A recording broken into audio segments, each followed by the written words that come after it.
Welcome to Relics Radio, your favorite weekly podcast dedicated to the metal detecting and treasure hunting community. Here are your hosts, Ken from Adventures in Dirt and Tony from 5280 Adventures.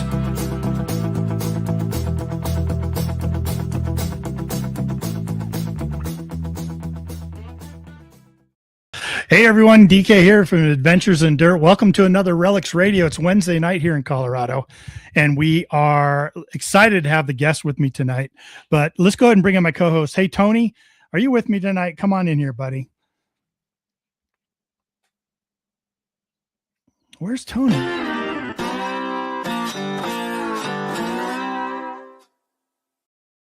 Dick, Good morning. Tony from I'm 5280 Adventures. How are you? Here. I'm excited. Yeah. I'm feeling, you know what? So I want to get it right out. I am feeling much better. Last week, holy cow, I got hit by something. Got hit by a truck. Yeah. And I could not make the show. So I appreciate all the messages and things like that when we had to cancel. It was because of me. Yeah. I'm still not 100%, but a heck of a lot better than I was last week. So yeah, that's good. I'm glad. Thanks for the break and all that. But I'm happy to be here this week because we've got a guest here we've been trying to get on for a while. Yeah. And, synced up on schedules. And now we can actually talk about a lot more about some stuff now. So, we're going to get into some good stuff tonight. Excellent. When's the last time we talked? We talked on Relics Radio. We talked since Thanksgiving. I don't know if we have. I don't think so. How was your Thanksgiving? We put out that little video for Thanksgiving, but I don't think we've been on since. That's right. So, that's what I was thinking. I was like, did we do something? No, we did. Gosh, it's been a while then. How was your Thanksgiving? Oh, busy. All the, whole family, full house, lots of food. Turkey was phenomenal. Oh my gosh. Right. 21 weeks of raising that thing. And I tell you, it was worth it. Yeah. Worth it. So it's a big bird, man. Yeah, it was 23 pounder. It was good. That's awesome.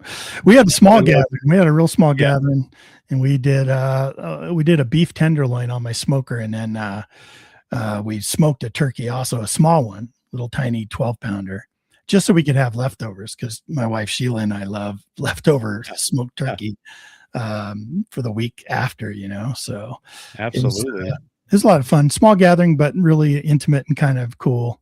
And we didn't have to clean up as big a mess after they left. Right. Like we normally do, right? Yeah, we cleaned up for days after that. Yeah. But it was good. Leftovers are good. We got the tree, we kind of split it up into two sections. We had a huge Thanksgiving lunch, and then after lunch we did the Christmas tree and got most of the grandkids to actually be involved and put ornaments on the tree. So, people, it's going to sound strange. There's absolutely 100% nothing better than having a tree with all of your ornaments on the first 2 feet around the tree. There's nothing up top. It's all the ornaments are down low. And that means that my grandkids got to decorate my tree. And every time I look at it, I'm very appreciative of it. That's awesome. Kind of ridiculous, but you know what? There's a meaning and love behind it. So very blessed.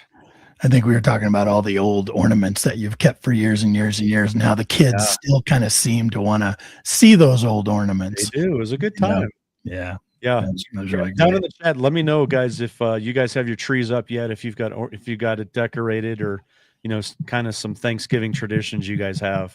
Write me down in the live chat here, or if you're listening on the replay, leave us a comment about that. I'm always, I love to hear all traditions and family stuff. I'm such family oriented, so anything really hits home and stuff like that. So love to hear about those things. I need to ask somebody something. I've got an audience tonight. My niece Savannah is here watching me down here in my studio. Savannah, how many trees do we have? How many trees do we have up? One, a lot. You have one in your bedroom and one in your bedroom, I heard. Yeah. One in the hallway, one in the bedroom, one in the front room. Jeez. Normally we have 7. And we have a really big, like 20-foot tree too that goes from the basement to the first floor, and we just didn't put that up. So, that's awesome. Yeah, and I held her off till the weekend after Thanksgiving. I held her off as long as I could. As long as you could. It's all downhill now. Hey, let's say hello to people we got in the chat tonight. Absolutely, coming on early. Yeah. We've got Dalton Masterson 2932. Howdy. Robert. Oh, it's Robert T. Robert Thompson there. All right. Yep. Good to see you. Yeah. Always joining us. Bob Rose Hello, joining Bob. us. Yeah. St. Hunter. Hi, Teresa. Good to see you. Mr. Bill Hayes from the great state of. How about that? Robert in Nebraska. Good to see you. Yep. Copper Joe. Hey there, Copper Joe. Welcome, everybody. Well, appreciate you coming in. Missing some people here. Yeah. Norm Peterson. I like it. Yeah. I like it. Hey, Norm. We all got to go, Norm. Right. North Shore Relic. There you go. North Shore. Nice. Lots of people. Scott Ellis. Scott, welcome. Craig Thompson. Excellent. And Craig. How about Relic Rat? That's a good one. Relic Rat. I like it. Like seeing Relic Rat. Yep. They Lurker Troy is actually piping in early. He usually likes to lurk until the end. Yeah. So. Yeah. Hey, who's this face here? Look at this. We got our buddy Gone Digging Matt. How are you, buddy? Good to see you popping in. Hopefully everything's good and safe with this family. You've seen some pictures. They got some snow out there in Virginia. They were out sledding, I think. Yeah. I've been meaning to call him, man. I haven't talked to Matt in quite a while. It's time for us to catch up. Yeah. I'm surprised we're still allowed to call him Matt. It's, I figured by now we have to call him LT or Lieutenant or something. So that's right. More formal, more formalized. Yeah. How about getting diggy with it? Oh, hey, how you doing there? Good to see you guys, man. Some other people I've been meaning to chat with and say hello. Yeah. To. I think they moved. They had moved out to Florida. I don't know if they're still out there or not. I need to touch base with them and get caught up. Yep. That's right. Nick from Thin Blue Diggers. Hello, Nick. We got a lot of people. I don't know if I'm going to be able to get to everybody here. We got a lot of people. We do. How about this? Michael Workman. Michael, good to see you. Very cool. Welcome, everybody. We can go on and on and on. You guys are just jumping in. Josh Biz 74, good to see you. Everyone's coming in.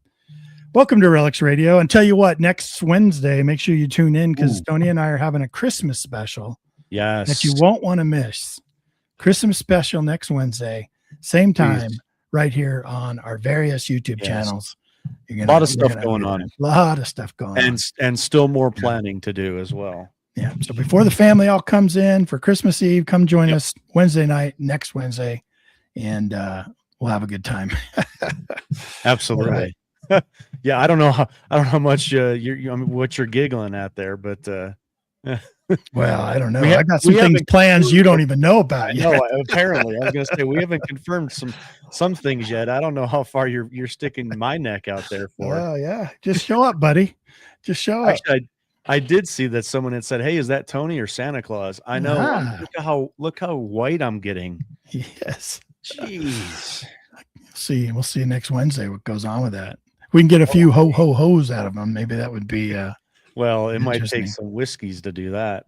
And we might make that happen too. Might be that one. Ho, how about another whiskey? Yeah. We'll see. All right. Let's get to our guest, man. We've been wanting to get Troy on for quite a while, and we have little things in common, and we'd love to chat with him about it. So go ahead and bring him on. All right.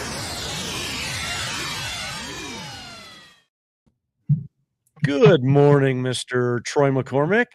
Hello there, gentlemen. Troy, how are you? I'm doing good, Ken. Thank you. Great room you got behind you. Like you got a few different detectors back there. Oh, yeah, you got look at that. Some paintings. A little bit of this, and that painting is actually done on a white-tailed deer hide. Oh, is it? Oh, yeah, I can see that. Yeah, I saw the deer, and I was like, "Oh, cool! What's that? Is it a special frame?" And there you go. Oh, yeah, That's look neat. at that! Really cool. Very cool. A buddy of mine does those. Yeah, nice.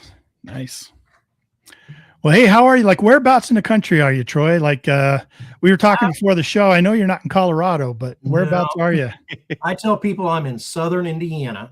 Okay. And I'm actually, if you know where Louisville, Kentucky is, I'm on the other bank of the Ohio River, straight across. Oh, all right. There we go. I'm as far south as you can be. And still that is southern Indiana. That's right.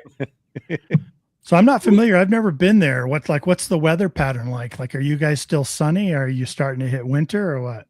We've had West. snow twice in the last week, and it's very unusual for us. Oh. We can go through a whole winter and just have flurries. Mm. The Ohio River Valley has its own weather pattern. We're different than Kentucky, different from Indiana. Mm. Interesting. Yeah, I'm used to the northeastern Ohio where you get the lakefront effect Oh, yeah. off of Erie. And once it snows, you're snowed in. You got dirty snow all the way through the entire winter. Yeah. Never get rid of it. Oh, yeah. Never get everything's soupy and sloppy. And so, yeah. Yeah. And then we get out here to Colorado. We'll get snow. And like right now, gosh, today, 50s, melted all the snow away. I think we're supposed to be 50s and 60s the next week. So I've got a couple buddies that were up metal detecting today. So Oh, it geez. got up to about 45 today. Most of the snow is gone. It's a little muddy because of it. Yeah. But the ground's not frozen, so we're still detecting. Excellent. and ours freezes early here. Yeah. Because we get down pretty low in the evenings and Yeah. overnights. So that makes it difficult to extend that digging season. We need to move where Troy is. I know. Out there. That sounds good to me. That's right. So, hey, tell us a little bit about your history, how you got into metal detecting, treasure hunting, and kind of give us a whole overview of who you are. Sure. I bought my first metal detector when I was 13 years old. I saved up and bought a bounty hunter back in the probably late 70s, and just enjoyed metal detecting. Then I took on a career of got a bachelor's degree in natural resources, ended up working for the Indiana State Parks, got married, had some children. The metal detecting kind of went away for a couple decades while I was raising children. But I managed a state park in Indiana for quite a while. And then I started my own museum and exhibit design company that I've had for 31 years now. And along the way, I got involved with filming and producing videos and documentaries and TV shows, web page design for my museum clients. And so I get a little bit of technology here and there. And the metal detecting came back 10 years or so ago. And I'm just going strong with it. I just fell in love with it all over again. That's incredible. Yeah. You missed it. You missed out on a lot of stuff, but for good reason. You raised a family, a career, and all those kind of things. Yeah. So glad you go back to it. Yeah. So I'm making up for it now, getting out and detecting wherever and whenever I can. I like to travel. That may come from, I hosted 2 different TV shows over the years. One was a adventure in Indiana, all outdoor adventures in Indiana, hunting, canoeing, mountain biking. We don't have mountain climbing in Indiana, but all outdoors. I did that for 5 years. And I started to run out of things to do, and I missed traveling. I ended up doing another show called bootprints.tv, and I did international big game hunting. So I got to go, I've been to Africa on safari twice. I've been up in the Highlands of Scotland after red stag. I got to travel around. And, it was interesting because everywhere that I went, a lot of the hunters that I hunted with also had metal detectors. Oh, really? And so I started doing a couple episodes with metal detecting. One was down in South Carolina. In between deer hunts in the morning and the evening, we'd go metal detecting in the afternoon. Back into my life a little bit more in doing that. And I just went from there. So it's pretty rare that I don't have a metal detector in the back of my truck when I'm traveling for filming a fishing show or doing something these days. You must have seen the community kind of really grow and grow by the time you got back into it. It sort of caught some fire. And it did. Back when I first started, we didn't have pinpointers. We didn't have true discrimination. It was just like it was either a good signal or a bad signal. Right. So I got back into it, and the technology had gone so far. And so, for the last 10 years, I'm a big Mind Lab fan. Yeah. And so, I've had several different detectors, excuse me, but the quality of machines, the depth of the targets, and the signal discrimination is just top notch. Yeah. Ever been out to Colorado, do any big game hunting out here? Not in Colorado. I've been in Wyoming, Montana, Idaho. I've been all around you. All around there. Yeah. but I haven't made it to Idaho yet. Rocky Mountain region's great for the large game for sure. Yeah. Rabbits. Yeah. We grow them big out Colorado's a good mule deer, white-tailed rabbits. Moose. I do, you mentioned that. I do remember being in England and standing out in the middle of a field. There was nobody around me. And this rabbit, I don't know when in the world it was. This rabbit ran out. It's the size of a dog. I'm not even joking. And then this other one chased it. And I literally thought they were dogs running across the field. They were rabbits. I couldn't believe the size of them. I've seen those large ones too. They're really huge. Really huge. So, hey, Troy, if you work in the state parks, you ever kick anybody out for metal detecting or have any run-ins with detectors? No comment. I have, and it was more of a. I was an assistant park manager for a year, and then I was a park manager in another park. But there wasn't much metal detecting in that park. The first one time, just had to educate a guy that certain parks in Indiana you're not allowed to hunt in. Some you can on a beach during the off season with a permit. Yeah, sure. So it was interesting. I was actually in a state park earlier this year after the beach closed for the season, and you could sign up for a 1-day free permit, but you had to have that permit. Yeah. Everyone listening, you just check your, if you're regulations. Check your rules and regulations, and it's amazing how every state and every agency is a little bit different. Yeah. It is. But here in Colorado, we have some cities that don't allow it. Yep. Some cities that restrict it to just probe digging only. Can't have anything else than a sort of screwdriver. Others, you need a permit. It's just all over the board. Yep. So you just really got to know.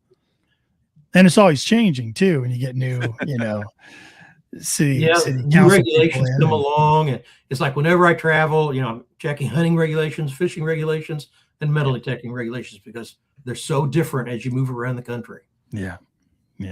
This year alone, I've been metal detecting I've been up in New Hampshire and Virginia, South Carolina, Indiana, Kentucky. Wow. You just got to check, wherever you are, just to make sure you're in compliance. Well, the good thing is you don't have to go to Ohio. There's nothing left in Ohio. So that's what I hear. I keep hearing that over and over and over. All the people again. in Ohio, they keep saying that. I have no idea why. My last trip there, I found some nice stuff. Yeah. No, you didn't. No, you didn't, Troy. Quick, mute his mic. I understand. Yeah, some people have found some pretty good stuff up there. Absolutely. You ever gone after Native American, relics? Ooh. Have you looked into that as much, or? I always keep my eye out when I'm detecting a field, especially along the Ohio River Valley down here. We get lots of Native American artifacts get plowed up, agricultural fields and along the river banks. And, I love finding a good arrowhead. Sometimes there's a 3/4 axe head or part of a pestle or something that really can make your day. Yeah, absolutely. It's always cool when you find those and you're not expecting them. You just got to keep your eyes open. Whenever somebody tells me a field run that they've found points there or tools, I immediately change. My eyes are going one way, my ears are listening another way, and I'm just looking. It's like finding a marble in a hole you're digging for metal. It's like that's a whole different treasure that you're finding. Yeah. If you're digging a hole or walking and there's an arrowhead there. We love finding marbles, man. Incredible. Oh, yeah. It's so cool. Marbles are cool. Man, I tell my wife that, and she's like, I don't get it. She understands relics, but she doesn't quite understand the marbles. She thinks I've lost mine plenty of times. So the old handmade clay marbles. Those man. Oh, wow. Yeah. Very cool. So you say you had some TV shows. You kind of been into that sort of realm or industry or thought process of getting into all that. I've seen you now twice on TV at least with this, with Expedition Unknown. Right. How'd that all come about? Because let's talk about your first appearance. How long ago was that when they filmed it? And then also when they released it? Because I know there's from experience, there's time periods between then. So why don't we start talking about that experience first? In 2015, 2024, 2004 in the spring, maybe winter. I got a call from a buddy of mine who had written an article about this, the America's first train robbers, the Reno gang. And he'd written an article for a magazine. I belong to an organization called Hoosier Outdoor Writers. And we write and produce videos about outdoor things, hunting and fishing, metal detecting.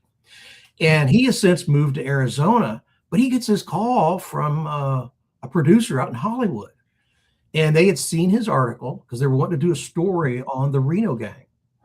And they said, would you be interested in working with us on it? And he said, well, that's 20 years ago, an article that I wrote. I'm not even in Indiana anymore. I've moved away. But I've got a friend in Indiana that knows all about history and all about metal detecting.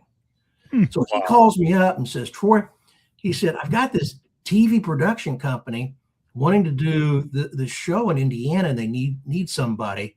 He said, have you ever heard of Expedition Unknown? And I'm like, yeah, it's my favorite show on TV. Right. How about that? Yeah. And so then the next thing I know, I'm getting a call from one of the producers interested in knowing what I know about this train robbery that occurred just an hour north of where I live. Oh, wow. So it was not what I knew. In this case, it was who I knew. Yeah. And then it came down to what I knew because I was familiar with the story. I knew the area. I had done research on it before. And before long, I'm working with the script writer and the producer, the executive producer, and we're starting to put together this show about this train robbing gang in Seymour, Indiana. And the next thing I know, I'm out getting permissions, following up on some leads that I found. And they end up flying a crew out and spending 10 days here in Indiana. That was spring of 2004 to 2024. There you go. And then the show aired in November of 2024. So just a little over a year ago. Yeah. So yeah, one of the big things that I found on this Reno gang was I found the original homestead where the boys had grown up. And I still think that there's gold buried on that property. But there was another part of the story where there was a cave nearby that it was rumored that they would hide from the law, and they buried silver and gold. So that picture you just pulled up, go ahead and pull that up again. Yeah. So in that episode, the second half of the show, I take Josh Gates into this cave. We're metal detecting. We're getting further and further back, and it's raining outside. Yeah. And we finally get to where we can't go much further, and we notice, hey, that water's a little higher than what it was. Yeah. So we're kind of getting out of there as fast as we can. Of course, they build the hype up, Sure. With the film, and we're trying to get out of there. And one of the most common things I get from people who saw the show was, man, that cave experience looked really scary. Yeah. I had no idea that would be the big hit. Right. You never know how they're going to edit it and put that together. Well, and you never know what you're going to find. Yeah. Right. It's amazing. I've been asked hundreds of times, did you guys plant the stuff that you found? Yes. Like, that was one of our questions. We wanted to address that because we've been asked the same question. On the Reno homestead, I found head penny. If I was going to plant something, I'd have buried a gold double eagle. Come on. Right. Exactly. That's It was exciting to find the Indian head penny. One of the guys found a shield nickel, both in the Reno era when they would have lived on that property. Nice. And by the cave entrance, it's ironic. Josh is I probably shouldn't tell everybody, but Josh is allergic to poison ivy. So I had to scout the area around the cave, make sure we were going to be metal detecting. There wasn't a big patch of it somewhere. And so I said, why don't you go down this trail and I'm going to go up here on the hillside. And he no sooner got started and boom, he got a signal. And that's when he dug half of an old scissor type bullet mold for like a small 30 caliber pistol bolt. Nice. And then in the same hole, he digs an 1841 half dime. 1841. What?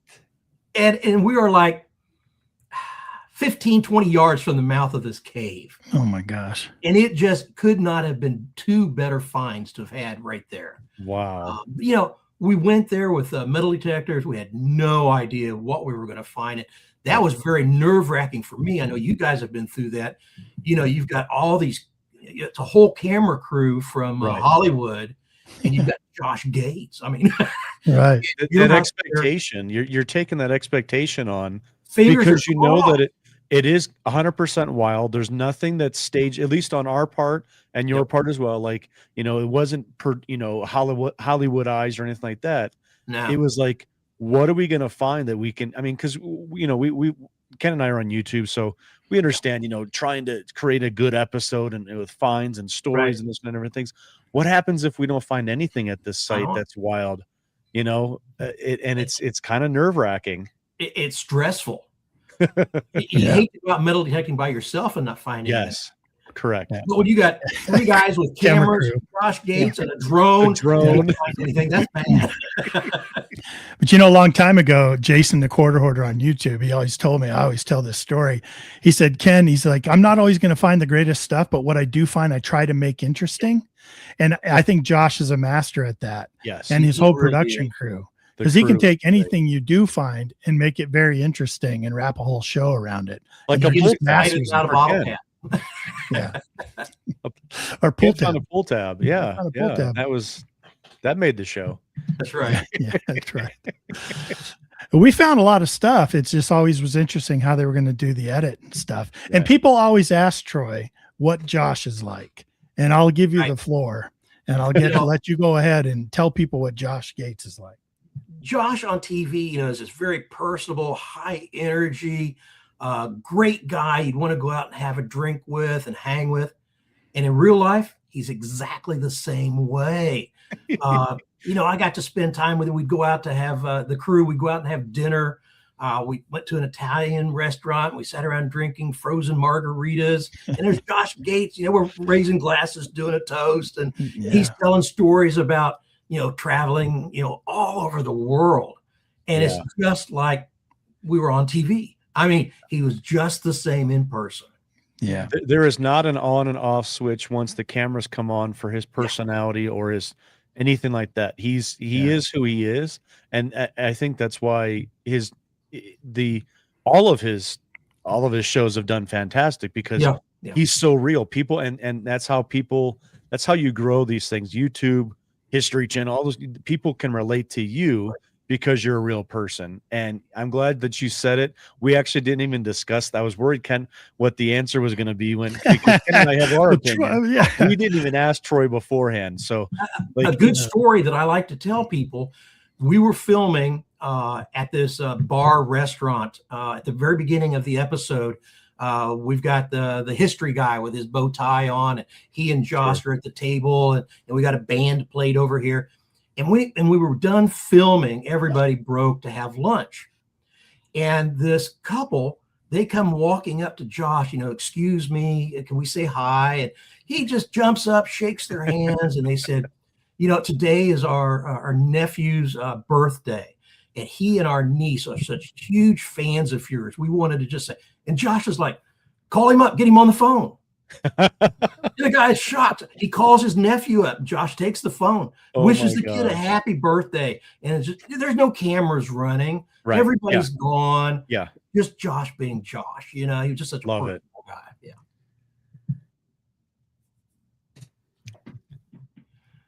Nope, you're muted. Nope. So it was just, one of those classic examples. Yeah. No, I absolutely agree. When you know, the cameras were off for our lunch, we only filmed for one day with him. And when the cameras went off, we literally they had gone into town and had us all made like specialty sandwiches. Right. And everybody had them in a brown paper bag with our names on them, including Josh with his marker written Josh on the bag. And we literally sat on the front porch of this house in these rocking chairs with Josh Gates eating a sandwich out of a bag. And he was, you know, telling stories and asking questions about us. I mean, just kind of all those different things. And it was a really good experience. Same thing you were talking about at the bar, you know? Right. But I do have one other great Josh Gates story. All right. We're up for those. I've had 2 of my own shows. One went national. And never had the viewership that Josh does, obviously. Yeah. But I'm kind of familiar with camera work and the editing and the different job titles. You know, you've got a director of production and you've got a grip and you got the camera operator. So the very first day we're filming and Josh and I are kind of standing next together. We just finished doing the intro. I'm all excited because it went so well. The crew's kind of all coming up and there's so many of them and there's people that have come out to watch. And Josh is like, I need a DDP up here. Someone get a DDP. I'm like, okay, director of photography, that's DP. I don't know what this is. I kind of felt bad. And then one of the guys comes running up, Josh, here's your Diet Dr. Pepper. DDP stat. So DDP stat. ever since then, because I like Diet Dr. Pepper, but now it's DDP. That's a DDP. DDP. I'll have to remember that awesome. if we ever meet Troy in person. I'll be like, hey, you want to go for a DDP? Yeah. That's funny. That's a good one. We were relieved. We were so relieved because Tony and I had been part of other productions where it was people turning on a switch and coming on and being a character that they not normally are off camera. Yeah. We didn't know what to expect from Josh and his crew. And we were that's why we keep talking about it, is because we were so pleasantly Such pleased. a positive experience. What's that picture? I'm sorry. I didn't mean to talk over that. No, you're good. You're good. I just threw it up there.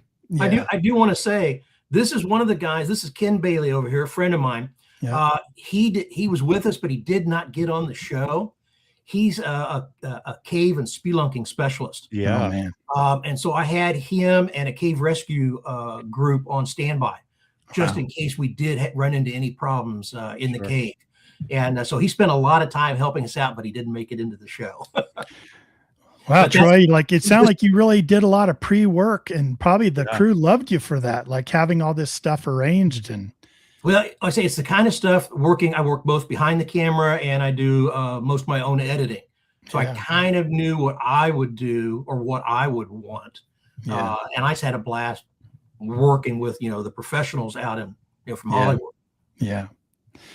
Yeah. It was a lot of fun. It was cool.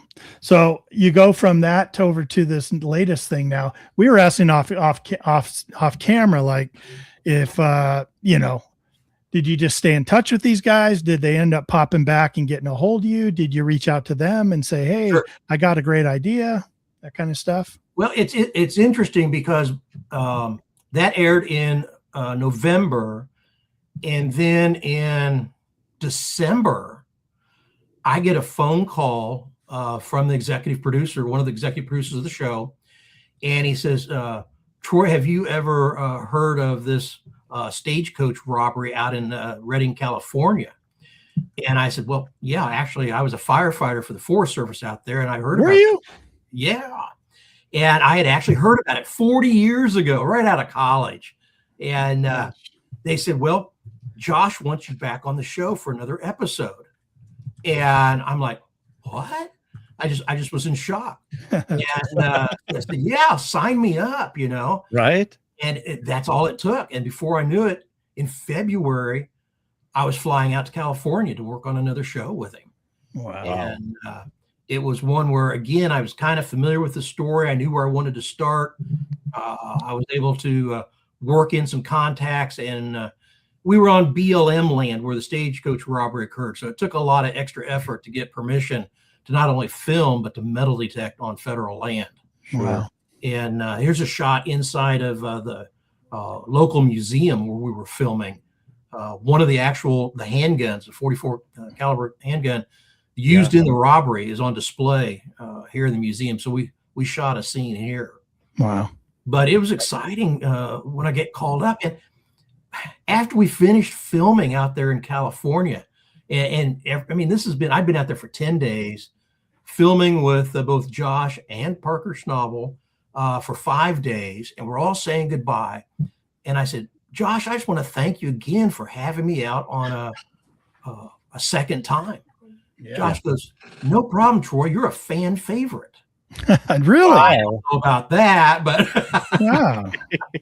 I just think they like the enthusiasm that I offered up on the show. And there you go. We didn't find any great treasures, but we found artifacts, and we got to tell two very unique stories that people don't know about. And when people ask me about, oh, that guy, he never finds anything, And I'm like, are you kidding? Expedition Unknown, they find stuff all the time. All the time. They find lost planes, they find lost ships, they find pieces of gold, they find artifacts, but they find history and they know how to tell a story. Yeah, absolutely. Yeah. Well, I didn't know it, and I grew up all around Reading, and I never knew that story. I grew up in like Red Bluff and Corning and kind of all these smaller towns around there. I used to go to Lake Shasta all the time, had a houseboat up there. So I never heard that story. Now, again, I wasn't into history back then. I was a lot younger. You know, And, I was out there fighting a fire, and one night sitting around a campfire, resting up, because I was on a night crew that fought the fires at night, where you could see the embers glowing after the main flames had gone through. So we're sitting around and getting ready to go out, and we're just talking treasure hunting stories. And some local guy told me about this big stagecoach robbery. And here, then 40 years later, I'm helping do a TV show about it. It's amazing. So cool. So cool. It almost gave me goosebumps because I could just imagine that, you know, like we have a lot of those stories around here. There's a lot of stories of stagecoach robberies and gangs, you know, back in the day, and pilfering and all that stuff. I'll bet. Yeah. And so, you know, hearing stories like that we don't know, it's like, man, that's really cool. Like we can definitely identify with that. Absolutely. How much do you want to tell about the story versus just pointing everyone over there to go watch it? Well, you know, it was so exciting. Do you have that intro piece can we run that maybe to start this discussion off? Perfect. Yeah, let's do that. Let me pull it up. Because we've kind of introduced not only me, but another special guest. Okay, cool. Okay. Here we go. Let me know if you guys cannot hear this. We'll start it. This is the area where this legendary robbery happened. No, we're in the exact spot where the stagecoach robbery. Stop there. Hold on a minute. So I'm going to ask questions during this. So when they show shots like that of the guy raising the rifle, like they actually didn't do that filming around you, right? Was those were actors they brought in, right? A lot of times, like on the show of the Reno brothers, after we filmed everything we needed for the episode, some of the cameramen dressed up in the clothes. Really? They went out at night and filmed themselves digging the hole and putting the jar of gold coins down in it. But they filmed I didn't know that themselves. Oh, no kidding. This particular piece out in California, they found a company that had an old stagecoach very similar to what would have been used in that 1892 robbery. Got permission to, they probably rented it. They put some of their guys in period clothing and filmed themselves doing that reenactment. So that was part of the crew? Yeah. Those guys were part of the crew? No kidding. I'm going to have to go back and watch and see if we can identify anybody. Yeah. That's so cool. That was filmed, a couple months after I had filmed with them. Sure. I filled in. Let's continue. Go ahead. He confesses that he buried it here. This is not just a legend. He said, I put some of it in the ground here. So any way you cut it, a lot of money. There's a lot of gold out here. When it gets to the river, go ahead and pause that again. Yeah. I was going to say, I did watch the episode. It was wet.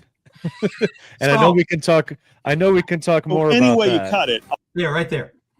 Now, before Josh and Parker get there, I'm out scouting locations 3 days with the producer and the writer 3 days beforehand. The sun is out. It's a beautiful California day.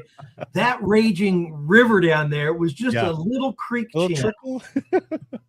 And I knew where I wanted to detect. And then the rain started. And it rained for 4 days, 4 out of 5 days of filming. And I'm not talking sprinkles. Yeah. The local weatherman on the TV that night, he said that they had an atmospheric river dumping on the region. Wow. I'd never heard of such a thing. It was all being this water pulled up out of the ocean, coming across the land and just dumping on Redding, California. Interesting. It was just miserable. And that little creek and other creeks, They came up 3, 5, 6 feet. It was just unbelievable, the raging water coming down. And they had a really tough time keeping the cameras dry. Yeah. Because we had a hard time staying dry. Right. I can imagine. During the episode, like, I was very impressed, and I remember myself actually consciously thinking about this. There was no like, hey, we'll wait for this to pass in a week. Like, the whole thing got filmed regardless of what was coming down. You guys are still telling that story. And, Josh, you guys are all soaked in this one. And I was thinking, you're taking Josh in that cave last time. He's a prune. He's a shriveled up prune around every time that you guys get together. Every time we go out, it's raining. But, it was one of those things where, I've had a lot of people on the internet say, don't you know how to read a weather report? Have you ever thought about delay? You have to remember, one, I had flown out from Indiana. Yeah. Parker had flown down from the Yukon. Josh has an extremely busy schedule, and he had these 5 days set aside. We had a crew of 10. We had permission from the federal BLM to be on their property on a certain day. And because we haven't talked much about it yet, but, we had this crossover from Gold Rush onto Expedition Unknown. Right. But we had executives from the Discovery Channel that were there on site. And so all these schedules, you just can't push them back until the rain hopefully stops someday. Right. So we just got together and we filmed all day in the rain. We went back to our hotels at night, and I would wring out my socks. I put the hairdryer in my boots. I had my adventure hat on that I had to tie a string up to hold it in position while it dried, and did laundry, usually the dryer, every night, just trying to get ready for the next day. Yeah. What a great story. We got a comment real quick from Old Texas. Yep.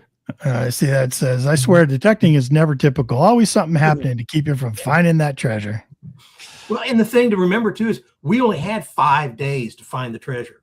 Yeah. And we were only filming on the federal property for 2 days, where I really believe the first part of it was buried. So, just to go out in 4 or 5 days and find a treasure that's been lost for 160, 180 years. I mean, that's kind of hard to do. Yeah. Sure. You just got to try. Yeah. Go ahead. A lot of money. There's a lot of gold out here. I called in a little reinforcement. I figure if we're looking for historic gold, who better to call than Parker Schnabel? Careful what you wish for. Oh boy, hang on. We got something here. What is that? Yes. You got something? That's an There's that old little coin. creek. Look at that. Yeah, that creek was running, huh? Yeah, and back up just a little bit if you can show those ATVs. Yeah. Yeah, right there.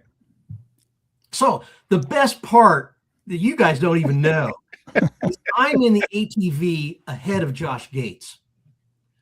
Since I was kind of helping lead where we were going in this show, they told me to lead the way. Now, I've only been on an ATV a couple times in my life. We were supposed to film this scene on horseback. Oh. Transitioning from one property to another property to continue the search. But after 4 days of pouring down rain, the owner of the horses said, no way, they'll break a leg out in all that mud and water and stuff. Yeah. So we got a hold of some guy, rented us these ATVs. This is probably the single most fun day of my life right here.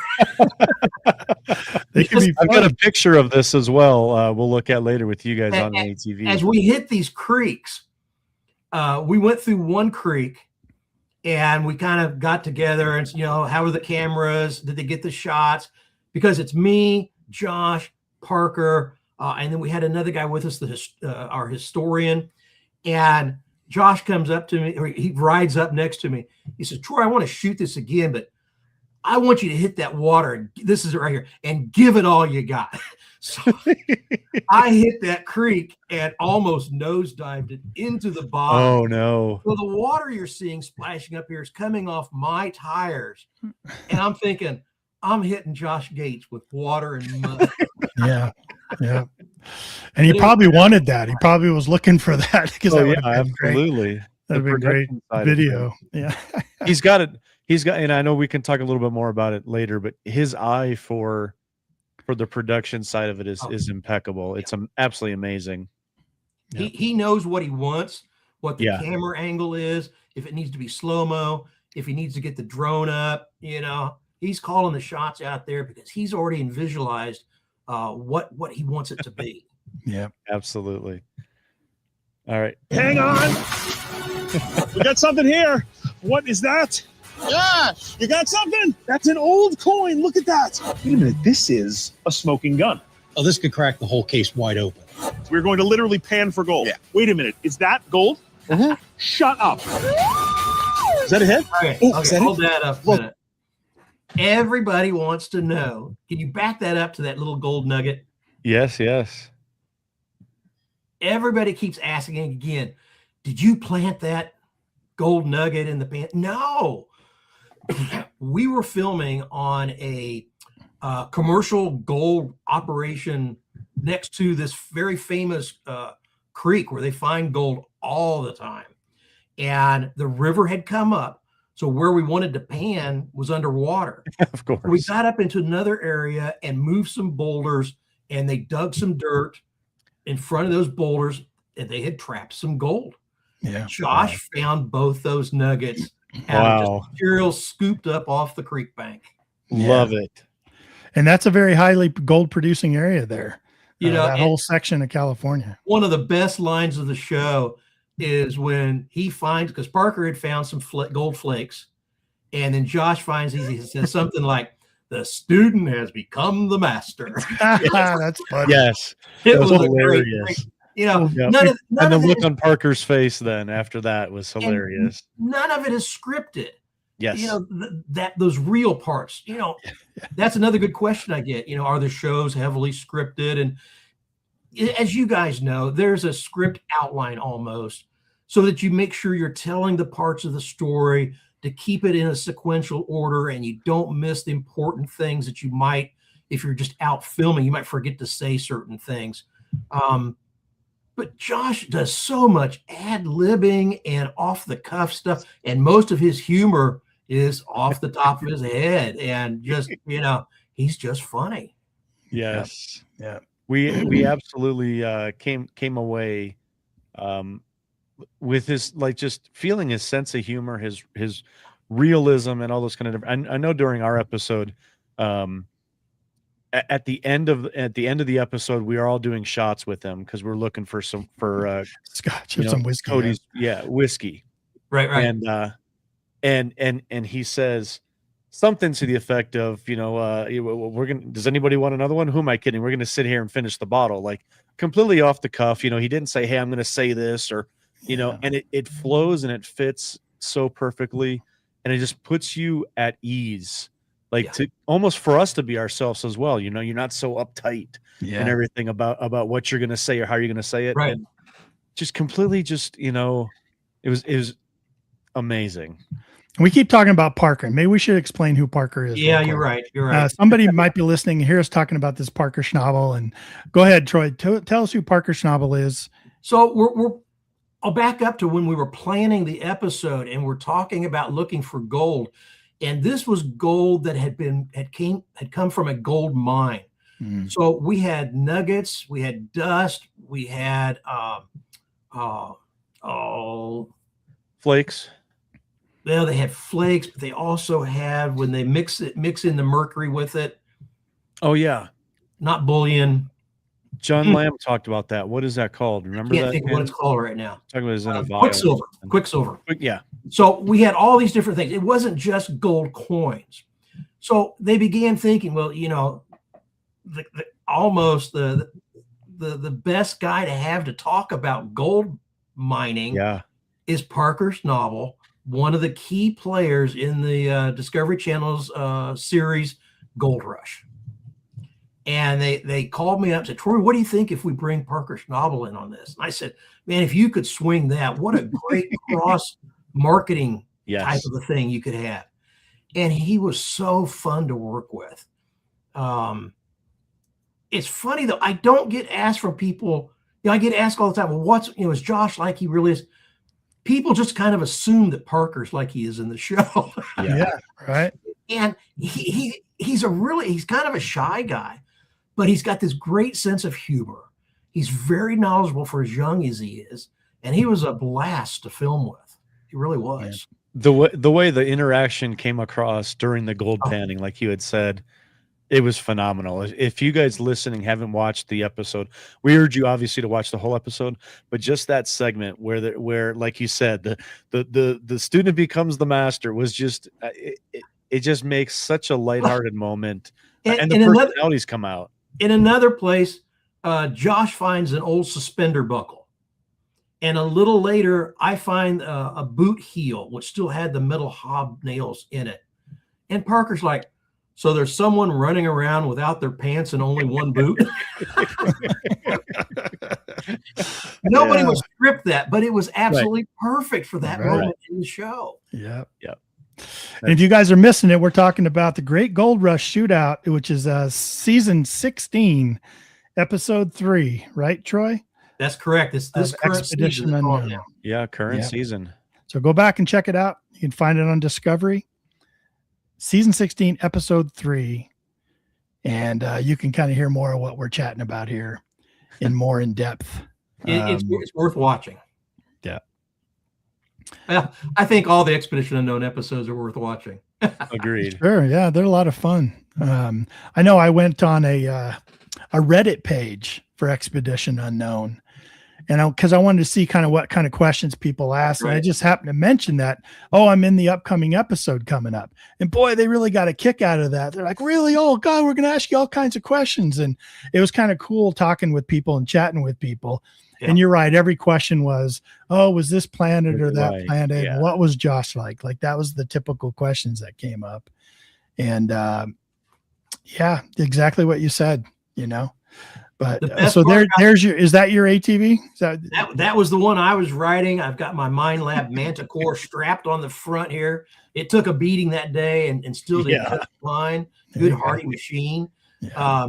And the best thing is having Josh and Parker on either side of me. But the second best thing was the fact that the sun was out. It looks like you guys are starting to dry out right there. Yeah.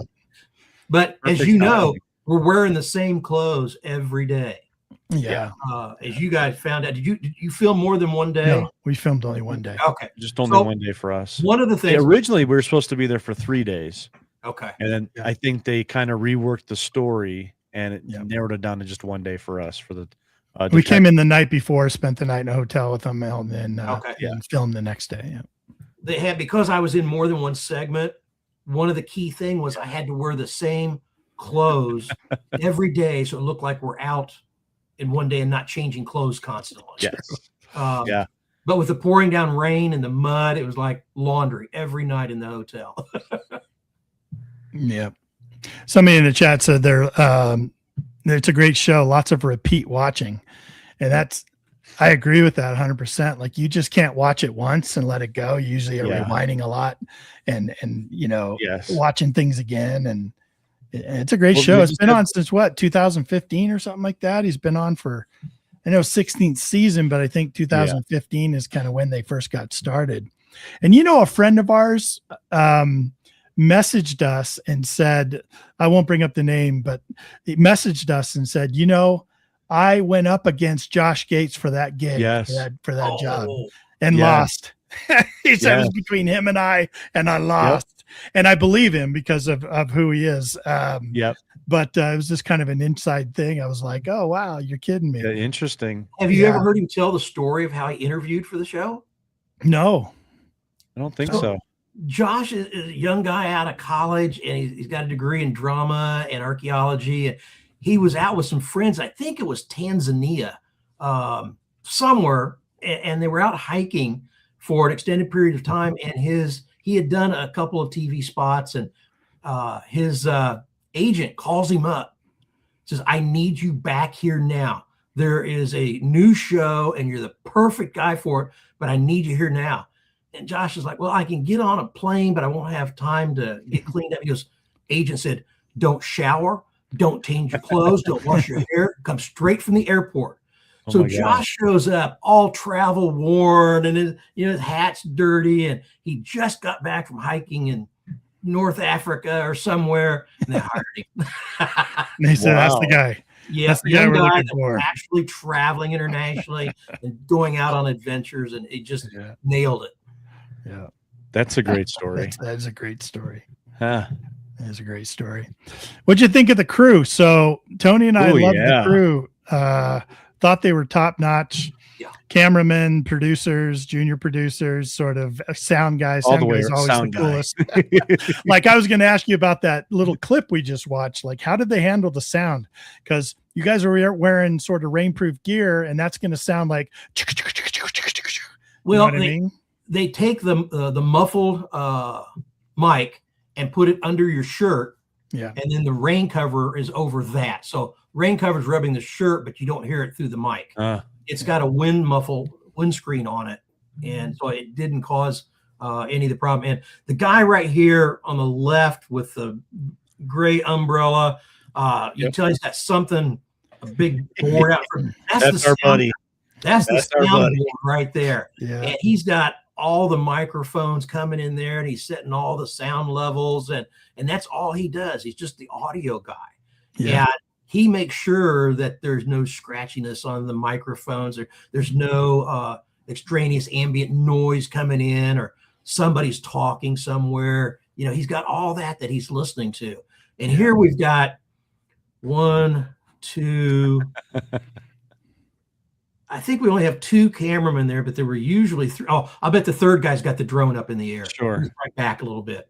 And we've got some producers and writers over here. And the couple here in the foreground in the camo, those were a couple of our local metal detectors that unfortunately didn't get into the show because the rain came down so hard when we had them out that day. But yeah, we had a crew, usually about 9 or 10. By the time you get all the cameramen, the sound guy, the executive producer, the writer, the field producer, all those, they were outstanding. I mean, these people are quality. They know what they're doing.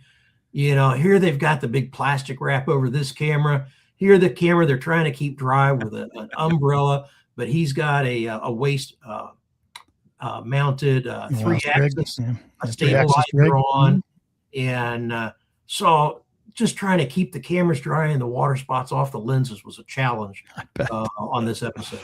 Yeah, I love the behind the scenes pictures. I know that I snuck some in, excuse me, as well.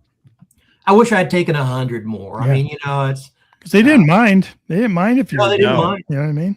Yeah, as long as it wasn't interfering with anything. We've talked about it, and this is really this picture here, and this wasn't something we even talked about, but this picture here tells a story that if you're on site, you understand it. Josh probably set this up and said, all right, you over here, you're going to get both of us. The other camera is going to be lower over here. You're going to get the panning down low, you know, and just kind of directed that whole scene. And this picture shows kind of all of that's going on just to get one simple scene that they overlay with B-roll, and they do this and they do that. And that's just the one scene right there where they're panning for gold. Yeah. Right. And how many times did this happen, Troy? Oh, that's good. Troy, say that again. Probably filmed it about 5 times. Yeah. Just that scene right there with those 2 cans of dirt. Yeah. Yeah. You know, they did other scenes out there. A one-take scene is pretty impressive. It doesn't happen very often. Even if you nail it in one take, they're probably going to do 2 or 3 more just in case. Yeah. You know, the cameraman might be zoomed in a little bit more, a little bit less. The drone might be repositioned somewhere else. The guys that are editing all this stuff have to take all these takes and all these hours and hours of footage to piece it together to come up with an episode that makes sense, looks good, and is fun to watch. Yeah. So we worked with the crews out in the field, but there's a whole nother group in the editing suite. Sure. Ken, tell the story, like, you know which one I'm talking about. After the whole day of filming, when we talked with the producers and stuff, tell that story real quick. Yeah, no, it was cool. Like we, Josh was getting ready to go, and we'd had all said our goodbyes and drank all our whiskey, and the camera crew was kind of sitting there, and Tony and I both being YouTube guys, we're always we thought, well, we'll go over and talk to those camera guys and see if they can give us any tips for us shooting our YouTube channels. And they were just like, they put down all their gear, they stopped, they came over, and they're just like, oh yeah, just shoot. Just shoot. Take shoot. And shoot. Even if you don't think it's important, just shoot.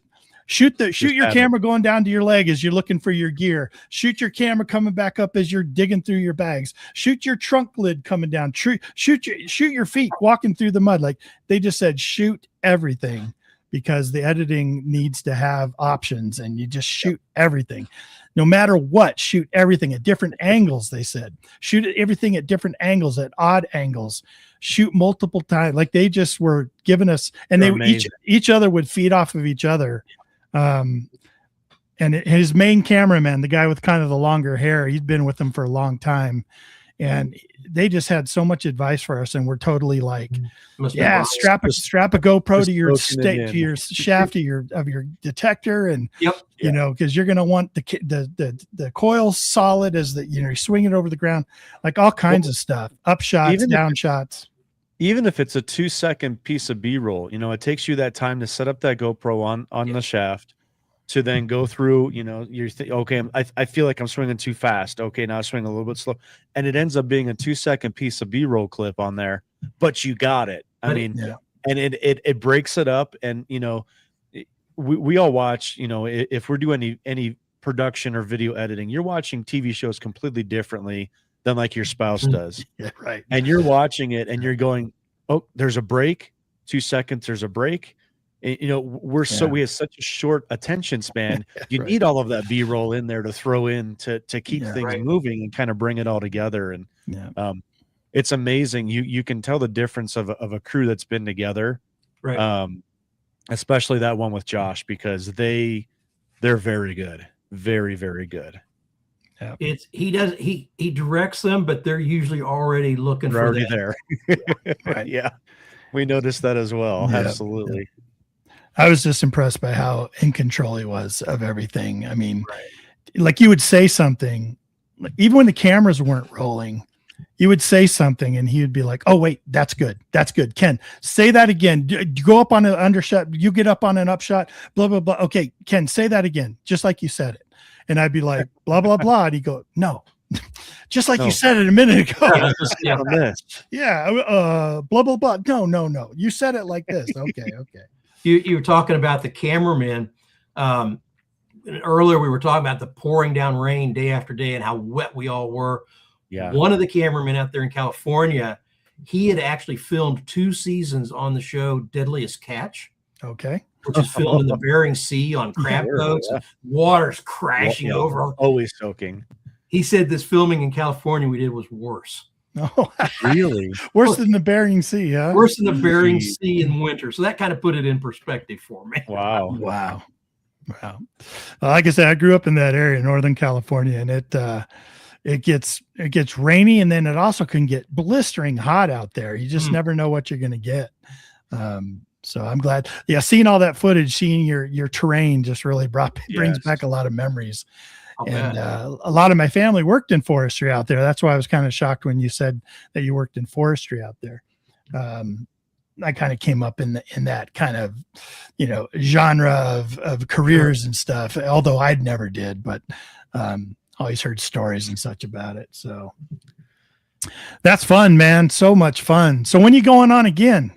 Oh, I don't know. Can you say, can you give us a scoop? The NDA signed. I would like to get on again and find a pile of gold doubloons, right, of course, gold double eagles, and really find that jar or cash. Yeah, of course. Yeah, that'd be fun. I am still looking for the Reno Gang treasure that we filmed. And funny little story, when we were filming the show with Josh, we went out into the cornfield, and I kind of picked a spot, and I was exhausted. We'd been detecting for 7 hours or 8 hours, and I got to an area and I stopped. Well, I went back a month later and kind of resumed just by myself metal detecting, and I found a pin-fired Civil War era bullet casing. These were only used during the Civil War, and they only made 11,000 of them, brought over from France. And I'm thinking one of the Reno gang had to have come home from the Civil War and brought it with him, probably. Wow. It's like, why couldn't we have found that on the show? Yeah. Hey, I got something for you. So I was looking up stuff and I found a comment from some guy on Reddit, on the Expedition Unknown Reddit. And I don't know if you saw it, but this guy said, I grew up on the Reno homestead. He said, there was a house there until early 2000s. It was my childhood home. The foundation they found is also basement walls. It was all rough cut limestone block, and I suspect was the original Reno home. Unfortunately, if they buried treasure in the basement, it would be near impossible to find it since it's all been filled in. He said, we suspected and joked living there that it was the Reno homestead, but we were never sure until now. Wow. Also, the bullet found was likely from us because we used to do a lot of target shooting there. More hills behind the house that used to be the backstop. And we also used to find a lot of Indian arrowheads in the hills and to the front of the house. So your show kind of helped him solidify that it was the Reno house, you know. He did contact me, and he sent me a picture of the house that he grew up in. Oh, he did. Wow, okay, good. Now, that was not the Reno house. It got torn down and another one built. And that was the one he lived in. That one's gotten torn down now, but he's got memories of living there on the site. Yeah, how cool is that? Yeah. Yeah, that's cool. Small world, I tell you. No doubt. Yeah. Well, hey, let's get back onto your own detecting. Like, you've been detecting for a while. You detected off and on here and there. Like, can we talk about some of the things you have found? Like, can we talk about?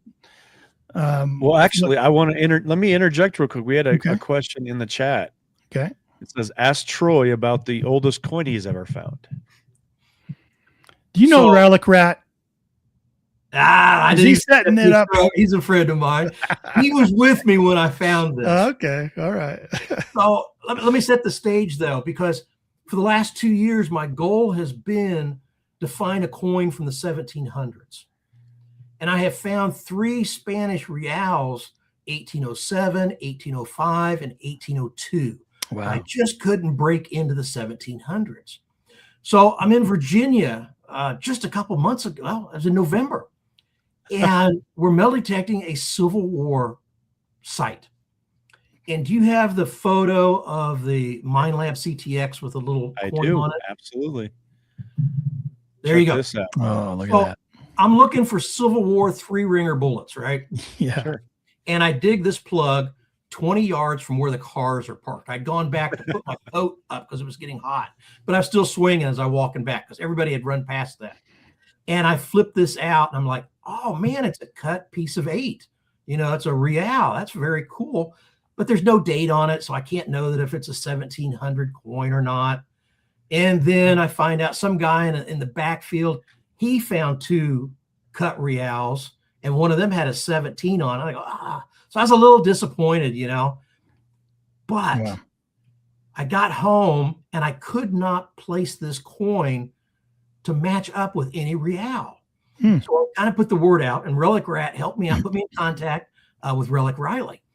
And if you've got the other one there, it turns out that this was a cut piece. This is a pine tree shilling. Oh my goodness. Look at that. 1659. 1659. Wow. So the overlay, that's the quarter piece that I found on top of a full coin. And I told Relic Rat, I go, as cool as this is, I still haven't found a coin from the 1700s. True. Yeah, you still need that 1700s coin. But I'm okay with that because I keep that little cut coin right here on my desk. Look at that. You're gonna do you sleep with that thing under your pillow or what? That's I would. awesome. Right here while I'm working every day, right in front of it. So cool, man. 1652. Unbelievable. Yeah. Wow. So cool. Very, very desired coin. I'll take even a quarter part of it. Perfect. Absolutely. And here we go again, Tony. 20 yards from the car.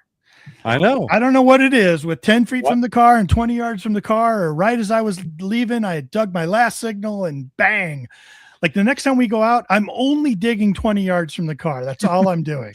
We run to the far areas of the field, the furthest away from the cars as you can get. Yeah. Because that's where we think everybody was right on the road, right there. Right there. How this coin from 1652 traveled 600 miles to a wheat field in Virginia, I'll never know. And you can see where it's been shaved off of the outer edge. It's been cut, shaved some more. This coin passed through a lot of hands. Yeah, it's really warm. Amazing find. But it is the prize of my finds now. And God bless Relic Riley for helping you ID that. Like, he has been there for me personally so many times, and I know for my friends too. He has just helped the community so graciously, and like Relic Rat said, 3 days later. So for 3 days he was really trying to help you ID that. And I went from, okay, this is a cut piece of real. That's nice, but I can't date it. And then I drive all the way back from Virginia. And it's 3 days later. And now it's like, oh my God, it's the oldest coin I've ever found. and Relic Riley, Relic Rat, they were both so excited for me. And I did a big post about it and had hundreds of people congratulating me on it. And so that was a great find for this year. Yeah, absolutely. Congratulations. That's amazing. Speaking of Riel, oh my goodness, look at that. Yeah, right there. Yeah. You better not have found that in Ohio. No, that was in New Hampshire. But it was 1802. Oh, just couldn't break that 1800 mark. But what a beautiful coin. Look at that. It's it's a big chunk of coin. Reals are gorgeous. Yep. And what real was that? Was that a 2 real? 2 real. Man, look at that sucker. Yep. Yeah, I haven't found a 4 or an 8 yet. I've got a 2, a 2.5. Can you imagine finding an 8? Oh my gosh. No. I'm bigger than a Morgan silver dollar. Yeah, that'd be just amazing. Yeah. Holy cow. That's beautiful, man. Hey, So, I've got another find I want to talk to you about here really quick. Let me pull it up here. This was don't get too far into the story. Tell us what we're looking at here first. I can see a name on the front. I know that much. Yeah, I can see that too. This is like the exact opposite of the cut silver I found. I wasn't, super excited. And then days later, I got really excited. It was a pine tree shilling. This, when I dug it up, I clearly saw Rolex. Yeah. And I'm like, I found a Rolex. Even in this condition, it's got to be worth some money. Yeah. And got so what's it doing there? My buddy that was with me, he got even more excited. And so, I did this big post about finding a Rolex. And of course, everybody's, oh, it's a fake. It's a fake. Is there a serial number on it? It has to have a serial number on it. No, there wasn't a serial number on it. I had one of those fake Rolex watches. Yeah. What a letdown. I was going to say, how did it get there and why did they not kill themselves trying to go find it? The interesting thing about that was I showed it to the landowner, an old gentleman, probably late 70s, maybe early 80s. And he goes, where'd you find that? And I said, well, right over there in the grassy area. And he goes, that used to be part of the farm field. He goes, can you wait a minute? He goes in his house. 10, 12 minutes later, he comes back out and he's got an old black and white photo. And it's of his dad and his dad's 2 brothers. So it's this guy's uncle. And on the left arm, you can see on his uncle's wrist that Rolex watch. Oh my No gosh. way. He was always trying to show off to the family because he had moved away, gone to New York, came back as the successful man in the family. Oh, I get it. And you couldn't tell details, but it sure looked like of course. So I gave the guy the fake Rolex. Oh, did you? Yeah. Oh. I felt like it was a family heirloom. He had the photo, he had the story, and he was so excited about it. And I had my excitement when I found it. Yeah. And the letdown, noticing that it had no serial number. Yeah, I know what to look for next time. and people that aren't into detecting just don't understand. They don't get that. But just think about that. You now know the story. You have some evidence that maybe it told a deeper story. You got excitement out of this, and you're able to give that excitement to the family members that probably think now they're holding this piece with the story. Now they know. You know what I mean? It's just amazing. Yeah. It's just amazing. I've always said that there are 3 parts to metal detecting. There's researching to find a place to detect. There is actually detecting and finding artifacts and relics. And then you get to research to find out what you found. And in this case, I was able to return it to a relative of the original owner. It just doesn't get more fun than that, you know? Yeah. Agreed. Now, of course, if it'd been a $8,000 to $10,000 real Rolex, that could have been fun too. That would have been fun. That'd been a lot of fun. But yeah, those are my favorite finds. Some of my favorite finds are the ones where I know it's something cool. I can tell that much about it. I just don't know what it is. And so you do the research, and there's groups out there like ID Me and some other forums that you could post stuff on, and Finds Ball and all that. Very, very helpful. You know, Riley can be very helpful. Right. And, you know, I say that now he's going to get inundated. He's going to call me and be like, look, man. But all these people calling me. How old is this 3-ringer bullet? Right. Larry says, thank goodness there wasn't a hand attached to that Rolex. Can you imagine? No. No, I don't even want to try. Tony found there with it. Ooh. Tony found a beaver trap with a leg bone in it. I can see that happening. Yeah, but no Rolexes with an arm bone in it. Oh my gosh, that's crazy. Any gold, Troy? Any gold? Well, gold rings, gold jewelry. I did find a human tooth with a gold filling in it one time. Ooh, oh man, that's interesting. Not a hand with a Rolex, but it was a gold filling. Did you find that at a beach or like in the middle of a field? Where was that? No, it was in like the backyard of a 1920s house. So someone might have gotten in a fist fight and gotten it knocked out for all I know. Yeah, really. Because I can't imagine anybody throwing it out on purpose. Yeah, you never know. But no, I'm still kind of bucket listing my first gold coin. Still waiting to find one. Yeah, there you go. Yeah, it's what about your? How about we do? You know, we usually ask, you know, and we try to break it down. But like, favorite coin was ever found? Obviously, would be your tree shilling. Pine tree shilling. Yep. Yeah, that's an easy one. How about relic? Favorite relic that's just, you know, it's got the story, it's got the memory to it that you just can't forget. Yeah, that's a good one. Back in the early days when I was a young man, you know, we always respect cemeteries and never detect in a cemetery of any kind. Right. But every now and then I like the parking lots because they're in between, you know, where buggies might have been parked to go to a funeral or something. They're not always right next to the cemetery, but they're back away from it. I found an almost 10-inch long casket key, and it was shaped with the 3 marks for the Father, Son, and the Holy Ghost. Wow. And it was all chrome. It was a chrome key. And they said that they haven't used the stuff since the late 1800s. Wow. Some mortician dropped a casket key in the parking lot. Oh my gosh. Well, great find though. Yeah, that's pretty cool. But that one always comes to mind when people ask. Yeah. Yep. Yeah, everyone has one, you know what I mean, that kind of takes you back and stuff. Right. And what would you say is your weirdest find?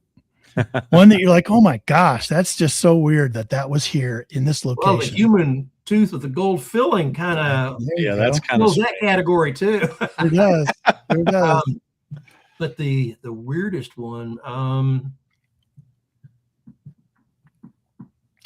not sure on that one. What else I might come up with? That tooth is pretty good, man. I think tooth kind of steals the show on that one. Yeah. Well, I've seen people find those grills, you know, that kind of like mouthpieces, full grill, and full grill at the beach or something. I think Merrill found one of those at the. Yeah. In the last year, I have found more vape pens than ever. Oh gosh! You know, I like finding lighters. These vape pens are starting to show up now in the fields and roadsides. Yeah. I can do without those, but. Yeah. Well, there was a time also when you'd find the fidget spinners because every kid had those, and they'd be losing those in parks and playgrounds and all that kind of stuff. We still find those. What about? Okay, let's talk about white whales and bucket listers. Okay, Ooh. So white whale would be similar to bucket lister, but white whale is something that you should have found by now. because your friends, Relic Rat and all your friends around you, find them constantly, and you just can't seem to pull one. I'd have to say any coin from the 1700s. They've all That's found been them. my white whale. True. Yeah. I've gotten so close on numerous occasions. And large cents I've got from the 18 single digits to 18 teens, but I can't get into 1700s. 17s. Keep waiting for a King George coin, but I'm not gonna. It's really hard in Indiana, so I've been trying to get more into the Northeast and the East, where you're more likely to find the 17s. coins. Yeah, but that's my white whale. Any coin from the 1700s. Wow. Bucket lister, I'd have to still say any gold coin. There you go. Which is probably for a lot of people. Yeah, that's a bucket list for a lot of people for sure. Yeah. Yep. We were lucky. Tony and I were both lucky enough to pull one on, and just you just don't believe you got it in your hand. You just don't believe what you're looking at because it's was it a one or a $5 or? Mine was a $1 and Tony's was a $5. Cool. Yeah. He had to outdo me. Of course I did. Five times better. That's how the Manicore works. But he FaceTimed me from the field when he found it, and I've never been more excited for a buddy of mine who was shaking and very emotional. And it was I got it, and I just understood, and it was amazing, really amazing. That's a bucket lister for a lot of people. Yeah, right. Something I mean that you can go 40 years and people in this community still haven't found something like that. Yeah. So it's a pretty unique thing, of course. Yeah, I still get excited with flat buttons, anything Civil War. Yes. It's just the modern Lincoln pennies. Okay, probably not so much. Now they quit making them, right? So in 100 years, like, oh my God, this is a 2025. Yeah, you might be excited if you find a 2025 one, huh? You're right. Oh, I don't know. Mass production year. No, anything round in the hole gets me excited still. Sure. And if it's shiny, that much better. Oh my gosh. Yeah. Washers kill me every time because I'm like, oh, you see the edge of it, right? Like these regular washers, you're like, oh my God. Or keys sometimes will look like a coin in the hole if they're on edge. Right. I don't know how many times. Like you called me last time we hunted, Tony, I think it was, and you're like, kid, come here. I got round in the hole, and I come over and it was like, oh, what is it? And he unearthed it. It was like, oh, it was the end of a key. Just a heartbreaker. Horrible. So funny. Well, Troy, you've been a great guest, man. We appreciate you being on. Hour and a half goes by so quick. Yeah, flies. Wow, yeah. But we wanted to have you on because we just appreciated you being on the show twice. We kind of had that connection with you a little bit, hadn't had that experience, and wanted to hear your side of it. And it really mimicked our experience, and really happy for you to have done that. Yes. And you know what? I know they're calling again. 100% guarantee they are calling again. I'll be sure to let you know if they do. Yeah, they're going to call because there's a stagecoach robbery in Colorado that the three of us need to talk about. That's what it is. We have some information. I've done a train robbery and a stagecoach robbery. Now I need to come up with a different kind of robbery. We'll do a bank robbery. That would work. Robbery. All right. Any gold robbers week? Ooh, there we go. Maybe we could all get together sometime. That'd be a lot of fun. That would be fun. Hey, we'll let you have your last word. We'll put you back down in the green room, and we'll come say our goodbyes off the air. You okay with that? Sounds great. I'm good. Thanks a lot, gentlemen, for the opportunity. Yeah. You guys go check it out.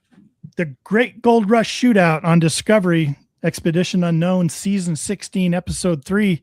Go check out Troy McCormick and his buddy, Josh Gates, and all the great people there, Parker Snowball, all the people. Go check it out. Yeah.